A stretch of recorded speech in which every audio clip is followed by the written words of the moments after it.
चलिए मेरे प्यारे बच्चों, अभी तक आपने देखा जो प्रोबेबिलिटी होती है फैक्टोरियल n अपान में factorial r n minus R का factorial 1/2 raise to power n, ये अभी तक हम सभी लोग जानते हैं। मैं किताब देख रहा था, उसमें देखा कई सारी यूनिवर्सिटी में कई बार ये क्वेश्चन पूछा गया था। मतलब हमने सोचा तो डायरेक्ट बता देते हैं कि डायरेक्ट हमने फार्मूला वहाँ पर लिखा था फैक्टोरियल n अपान में r factorial n minus r factorial 1/2 power n। अगर नहीं देखे हैं तो आई बटन में लिंक मिल रहा है, पूरे प्लेलिस्ट की लिंक, जो इच्छा है आप देख सकते हैं। Micro state and macro state में हमने पढ़ाया है उसको, तो ये चीज़ें आपको मिली थी। बट काफ़ी यूनिवर्सिटी में, मतलब अलग अलग यूनिवर्सिटी के अनुसार अलग अलग होते हैं। काफ़ी यूनिवर्सिटी में हमने देखा था कि इसका प्रूफ पूछा गया था, मतलब यही क्वेश्चन काफ़ी यूनिवर्सिटी में पूछा जा चुका है। तो इसलिए हमने सोचा कि एक बार आपको जरूर बता दिया जाए, क्योंकि कई यूनिवर्सिटी में और चैप्टर हमारा लगभग कंप्लीट हो रहा है और जितने इंपॉर्टेंट क्वेश्चन होंगे वो हम करा रहे हैं। एक दो टॉपिक और रह गया है, वो टॉपिक भी हमारा जल्द ही खत्म कर दिया जाएगा, फिर आपका अगला चैप्टर स्टार्ट कर दिया जाएगा। इसलिए हम जो भी क्वेश्चंस देख रहे हैं कि काफ़ी यूनिवर्सिटी में, अलग अलग यूनिवर्सिटी में पूछा जा चुका है और काफ़ी ज़्यादा इंपॉर्टेंट भी है, वो क्वेश्चंस हम स्टार्ट कर चुके हैं। क्वेश्चन चल रहा है, फिर हमारा ऑब्जेक्टिव क्वेश्चन की सीरीज आएगी और उसके बाद हमारा नेक्स्ट चैप्टर स्टार्ट हो जाएगा। ऑब्जेक्टिव क्वेश्चन और अनसॉल्व पेपर सॉल्व कराए जाएंगे, आपको ऑब्जेक्टिव क्वेश्चंस मिलेंगे, साथ ही साथ आपको मोस्ट इंपॉर्टेंट क्वेश्चंस भी बताए जाएंगे जब आपका एग्जाम नजदीक होगा। फिर और अनसॉल्व तो क्लियर सॉल्व कराए जाएंगे, टोटल अनसॉल्व होंगे सॉल्व, मतलब एक एक सब्जेक्ट का, जैसे फिजिक्स फर्स्ट पेपर का कम से कम 3-4 अनसॉल्व सॉल्व कराए जाएंगे, जैसे आपको बहुत अच्छे समझ में आए। उसके लिए आपको प्राइम मेंबरशिप ज्वाइन करना होगा, आपको ज्वाइन का बटन नीचे मिल रहा होगा, वहां पर जाइए। 199 पर मंथ का प्लान है, सिर्फ 199 पर मंथ का प्लान है, आप ज्वाइन कर लीजिएगा।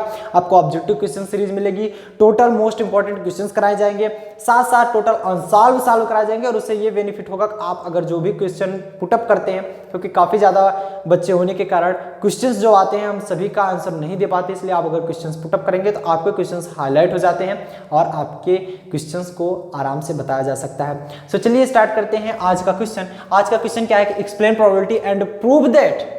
हमें प्रोबेबिलिटी के बारे में एक्सप्लेन करना है। प्रोबेबिलिटी क्या होती है? तो प्रोबेबिलिटी आप लोग जानते हो, आई बटन में दिया जा रहा है, प्रोबेबिलिटी जाकर देख लेना, या फिर क्लास 10 से पढ़ते आए हो प्रोबेबिलिटी क्या होता है।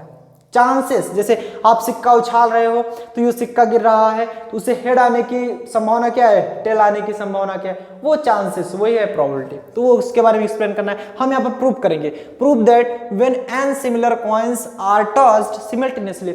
मान लो हमने कॉइन्स लिया है, सिक्का लिया है, मान लो n सिक्के लिए गए, 1 2 3 4 5 ऐसे सो n सिक्के लिए गए, साथ साथ टॉस किए जा रहे हैं for a large number of time. Large number of time मतलब कई बार किए जा रहे हैं, मतलब कई घंटों तक नहीं, कई बार किए जा रहे हैं, ये लार्ज नंबर ऑफ टाइम्स। मतलब हमने n सिक्के लिए हैं, मतलब कई सिक्के लिए हैं, जो इसको हम कई बार हमने टॉस किया है। The probability of getting are head upper most, हमने हेड की प्रोबेबिलिटी पूछी, मतलब वो हेड की प्रोबेबिलिटी कितनी आनी चाहिए। मान लिया हेड की प्रोबेबिलिटी हमने r बता दिया, तो उसके अपर मोस्ट में कितने आने की संभावना होगी, वो फैक्टोरियल अपान factorial r n minus r का फैक्टोरियल 1/2 की पावर n, ये हमें प्रूव करके दिखाना है। और कह रहा है hence find the probability of most probable state and least probable state. हमें मोस्ट प्रोबेबल स्टेट के लिए भी प्रोबेबिलिटी निकालनी है एंड लीस्ट प्रोबेबल स्टेट के लिए भी प्रोबेबिलिटी निकालनी है। चलिए शुरू करते हैं सॉल्यूशन से। यहां पर देखेंगे कि हमने दो इक्वल साइज कंपार्टमेंट लिया है। लेट, यहां पर लिखेंगे लेट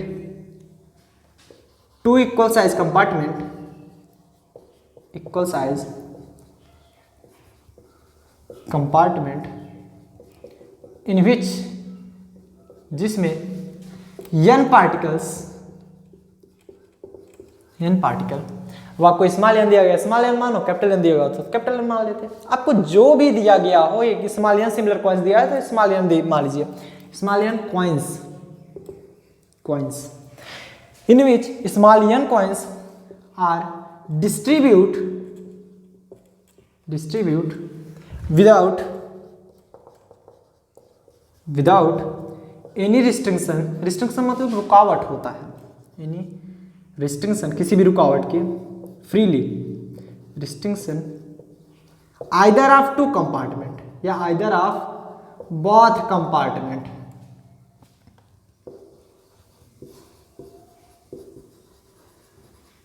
बाथ कंपार्टमेंट। मतलब हमने दो इक्वल साइज कंपार्टमेंट लिया, मान लो दो इक्वल साइज आपके पास कंपार्टमेंट है, दोनों बराबर बराबर साइज के।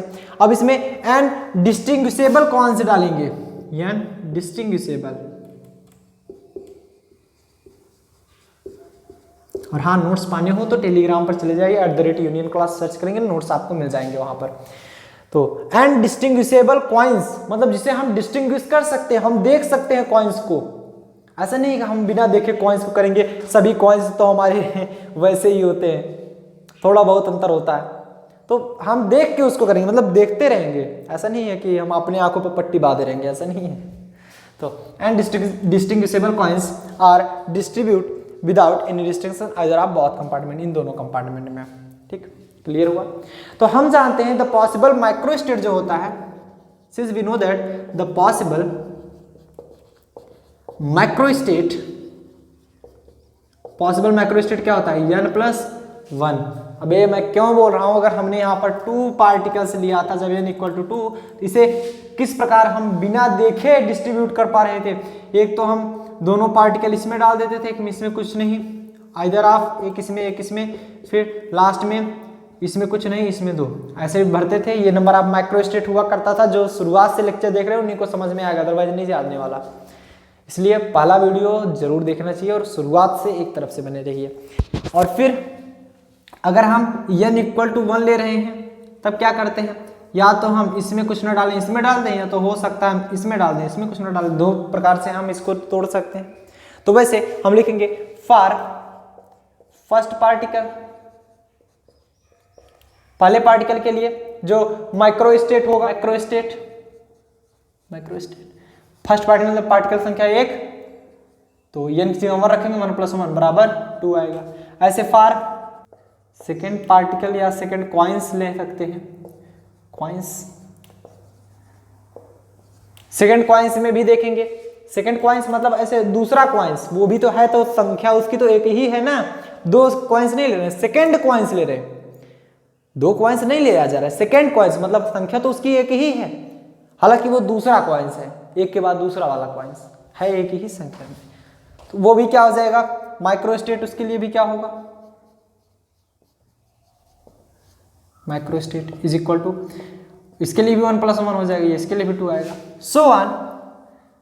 ऐसे फॉर n कॉइन्स के लिए अगर लें, n कॉइन्स के लिए, तो माइक्रोस्टेट क्या हो जाएगा, माइक्रोस्टेट = वैसे तो n+1 होता है, n+1 होता है, तो इसके लिए भी nवां कंपार्टमेंट, nवां पार्टिकल ले रहे हैं हम। ये ध्यान समझिएगा, पहला पार्टिकल या पहला कॉइन्स संख्या में एक ही है, दूसरा कॉइन्स भी संख्या में एक है, तीसरा कॉइन्स भी संख्या में एक है, चौथा कॉइन्स भी संख्या में एक, पांचवा कॉइन्स भी संख्या में एक, nवां कॉइन्स भी एक ही होगा, उसके लिए भी 1+1 = 2 ही आएगा। ये चीज समझना, काफी बच्चे यहाँ पर n+1 कर देते हैं, that is wrong.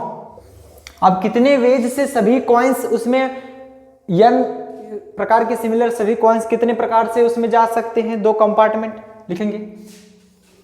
Now the total मतलब n coins can be distribute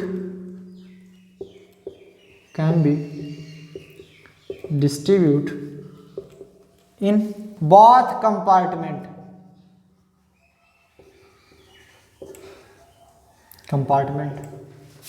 is क्या हो जाएगा, 2 × 2 × 2 × सो ऑन। n के लिए भी 2 ही था, मतलब 2n वेज, मतलब 2 की पावर n तरीकों से उसमें सभी पार्टिकल्स 2 कंपार्टमेंट में फिल हो सकते हैं। यहां तक तो सबको क्लियर हो गया होगा। यहां पर लिखेंगे सिंस वी नो दैट कि n particle can arrange themselves n factorial veg, मतलब फैक्टोरियल n तरीकों से n पार्टिकल अरेंज हो सकता है। अपने आप में अगर अरेंज होना हो n को, तो वो n फैक्टोरियल वेज, जैसे 5 पार्टिकल हैं तो अगर उसको अरेंज करना हो तो 5 × 4 × 3 × 2 × 1 फैक्टोरियल के वेज से वो अरेंज हो जाएगा। उसको मल्टीप्लाई करेंगे उतने तरीकों से वो अरेंज हो सकता है अपने आप में। तो वैसे we know that n particle arrange हो सकता है n फैक्टोरियल वेज में if n1 and n2 are the number of particle in two equal size compartment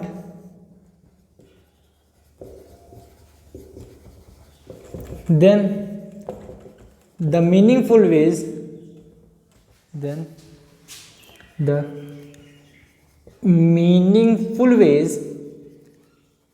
are, जो मीनिंगफुल वे जो होगा, मीनिंगफुल मतलब होने की संभावना, are the number of microstate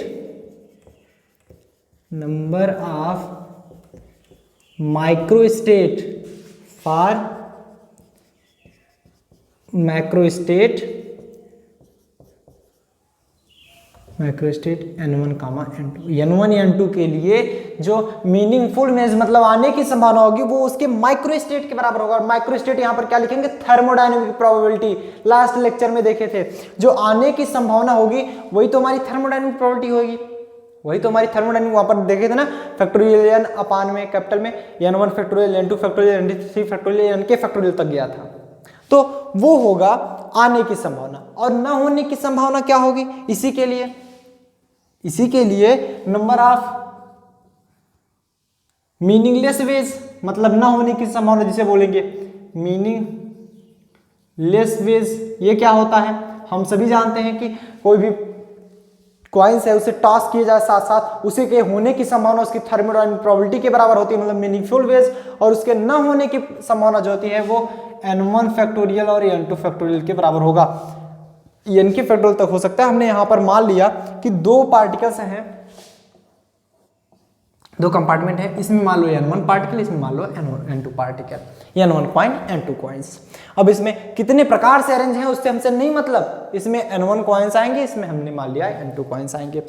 तो इन दोनों कंपार्टमेंट के लिए जो मीनिंगफुल मतलब होने की संभावना होगी वो इसके माइक्रोस्टेट के बराबर, मतलब थर्मोडायनेमिक प्रोबेबिलिटी के और न होने की संभावना वो n1 फैक्टोरियल और n2 फैक्टोरियल के बराबर होगी। और हम यहाँ पर जानते हैं कि जितने भी पार्टिकल्स होंगे वो खुद से फैक्टोरियल n वेज से अरेंज हो सकते हैं। सो यहाँ पर लिखेंगे जो फैक्टोरियल n की वैल्यू आएगी वो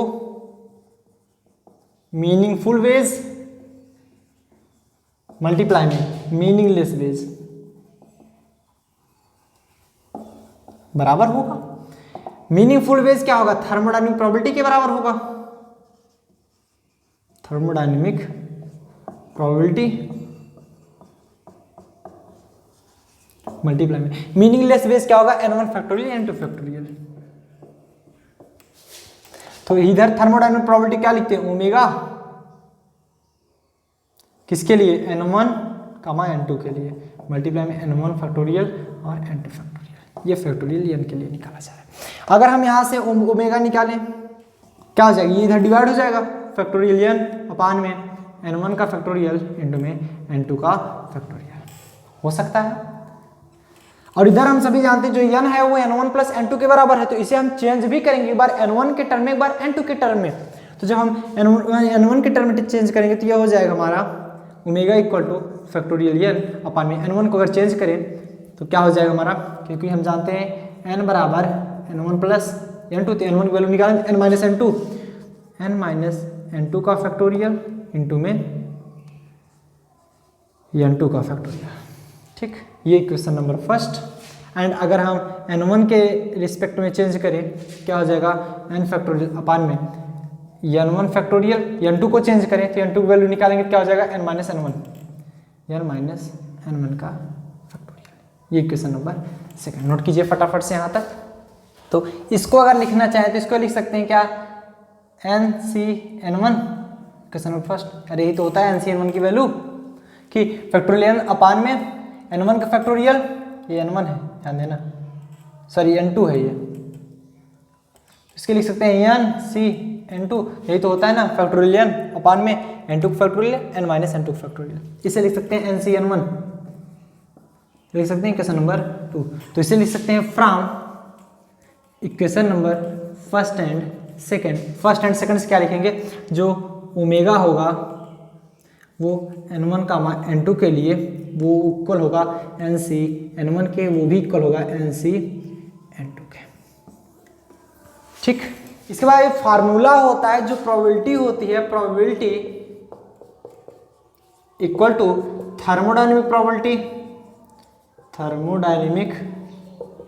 probability upon total number of micro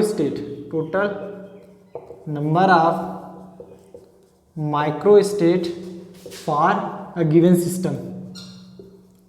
system के लिए जो हमारा total number of micro state आया हो। तो प्रोबेबिलिटी निकालेंगे P N1 N2 के लिए। तो थर्मोडायनेमिक प्रोबेबिलिटी क्या निकली हमारी, ये फैक्टोरियल n अपान में N1 फैक्टोरियल इंटू में N2 फैक्टोरियल मल्टीप्लाई में अपान में 1 total number of micro state क्या है 2 पावर n, नीचे ही है तो इसे लिख सकते हैं 2 की पावर ये है। इसी प्रकार अगर हम दिखाना चाहें P R n minus R के लिए, जहाँ जहाँ N1 है वहाँ R रख दीजिए, R फैक्टोरियल, जहाँ जहाँ N2 है वहाँ n माइनस आर का फैक्टोरियल मल्टीप्लाई इति सिद्धम दैट इज द प्रूफ। अब हमें कह रहा है फर्स्ट निकाला मोस्ट प्रोबेबल स्टेट के लिए, सेकंड निकाला लीस्ट प्रोबेबल स्टेट के लिए। चलिए देख लेंगे, ये तो हमारा प्रूफ हो गया। लिखेंगे for most probable state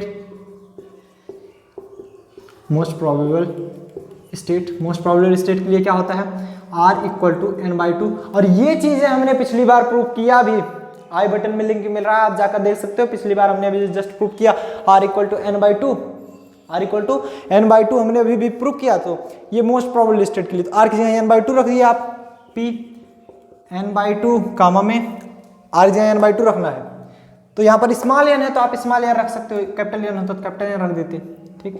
n/2 comma में n minus n/2 is equal to n की जगह क्या रखेंगे, n ही रहने देंगे अपान में R की जगह क्या रखेंगे n/2 factorial n minus r, n की जगह n, R की जगह r n/2, n minus n/2 का फैक्टोरियल मल्टीप्लाई में 1/2 n ही हो जाएगा फैक्टोरियल n अपान में n/2 का फैक्टोरियल, और n माइनस से n/2 करेंगे तो ये भी हमारा n/2 का फैक्टोरियल 2n। इसको लिख सकते हैं फैक्टोरियल n अपान में n/2 फैक्टोरियल का होल स्क्वायर मल्टीप्लाई में 1/2 n। ये मैक्सिमम प्रोबेबिलिटी निकला P n/2 n/2।